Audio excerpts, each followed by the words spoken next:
नमस्कार दोस्तों, quick news पर आपका स्वागत है। तो दोस्तों, आप तो जानते ही होंगे कि भारत हर क्षेत्र में अपना कमाल दिखा रहा है। तो आज हम बात करेंगे डिफेंस क्षेत्र के बारे में। तो चलिए बात करते हैं कि आखिर खबर है क्या। तो दोस्तों, खबर ऐसी मिली कि भारत अपने डिफेंस एक्सपोर्ट का सर्वोत्तम आंकड़ा को छू लिया है। दोस्तों, जानते हैं भारत ने लगभग 13,000 करोड़ एक्सपोर्ट सफलतापूर्वक किया है। जी हाँ, यह एक्सपोर्ट अमेरिका समेत फिलीपींस, दक्षिण एशिया, मध्य पूर्व और अफ्रीका जैसे देशों में किया गया है। आपको बता दें कि मौजूदा सरकार जब से आई है तब से आंकड़ों के अनुसार भारत के डिफेंस एक्सपोर्ट में कई गुना एक्सपोर्ट रेट बढ़ा है। जहां पर 2014 से लेकर 2015 में भारतीय डिफेंस एक्सपोर्ट की वैल्यू 1941 करोड़ थी, वहीं 2021-22 तक यह 13,000 करोड़ तक पहुंच गई है। बिना कुछ उतार चढ़ाव आए हैं, मगर इस साल भारत ने सारे रिकॉर्ड तोड़ दिए हैं। असल बात यह है कि इस साल में हुए एक्सपोर्ट का सबसे बड़ा कमाल ब्रह्मोस मिसाइल है और भारत के विमान और हेलीकॉप्टर है। बात यह है कि भारत हाल ही में जो फिलीपींस के साथ ब्रह्मोस मिसाइल की डील की थी, सिर्फ उसी डील से भारत को 325 मिलियन डॉलर लगभग 2770 करोड़ रुपए मिले। वहीं पर फिलीपींस के अलावा इंडोनेशिया, मलेशिया और सऊदी अरब जैसे कई देश भी ब्रह्मोस जैसे सुपरसोनिक मिसाइल लेना चाहते हैं। हो सकता है भारत इन सारे देशों को देकर आने वाले समय में डिफेंस एक्सपोर्ट को और आगे बढ़ाए। दुनिया में जिन भी लोगों को भी भारत के तरक्की पर शक होगा, उन्हें इसका जवाब इस खबर को सुन के मिल गया होगा।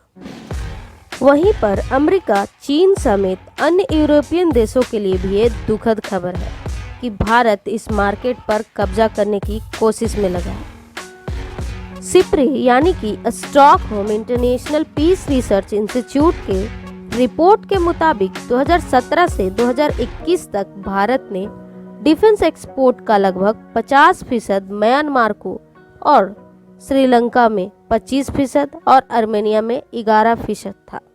यानी कि मेनली यह कंट्रीज भारत से सबसे ज़्यादा हथियार खरीदती है। आपको बताते चले कि भारत के इस साल के एक्सपोर्ट में 70% एक्सपोर्ट प्राइवेट सेक्टर से आया है, वहीं 30% पब्लिक सेक्टर से आया है। एक वक्त पर दूसरे देशों के आगे मनमानी कीमत देकर हथियार खरीदने वाला भारत आज उसी कीमत को अपने डेवलपमेंट में इस्तेमाल कर हथियारों के दम पर पूरी दुनिया में धूम मचा रखा है। और दरअसल दोस्तों, कल एक खबर में यह भी बताया गया है कि चीन के लड़ाकू विमान भारतीय सीमा के पास देखे गए हैं और कुछ रिपोर्ट्स में ये दावा किया गया है कि एक लड़ाकू विमान भारतीय सीमा में काफी करीब तक आ गया था, मगर भारतीय फाइटर जेट को देख उल्टे पांव वापस चीन के सीमा में चला गया। भारत सरकार भी आए दिन चीन को कंट्रोल में करने के लिए नए नए कदम उठा रही है, मगर इसके बाद भी चीन अपनी हरकतों से बाज नहीं आ रहा है। चीन आए दिन घुसपैठ करता रहता है और चीनी आक्रमण से बचने के लिए भारतीय सेना सीमा पर तैनात रहती है। दोस्तों, रेफरेंस के लिए इंडिया टुडे के आर्टिकल का स्क्रीनशॉट डाल दिया है स्क्रीन पर। और आपको बताते चलूं कि भारतीय एयरफोर्स भी इस वक्त एक्शन में आ चुकी है। इतना ही नहीं, दोनों देश 16th राउंड की बातचीत भी करने जा रहे हैं। लेकिन दोस्तों, यहाँ पर इंटरेस्टिंग बात यह है कि ये जो घटना हुई है वो पिछले हफ्ते की है, लेकिन इसकी जानकारी हम सबके सामने कल आई है। हालांकि पिछले कई महीनों के शांति के बाद ये इस तरह की कोई घटना चीन द्वारा की गई है। भारत के लिए चुनौती काफ़ी ज़्यादा बढ़ गई है, क्योंकि अगले साल G20 समिट को कश्मीर के अलावा लद्दाख में भी भारत करा रहा है। ऐसे में चीन और पाकिस्तान से सतर्क रहने की ज़रूरत है। तो दोस्तों, इस वीडियो में इतना ही। बाकी इस विषय पर आपका क्या मानना है, हमें कमेंट करके ज़रूर बताएं। धन्यवाद।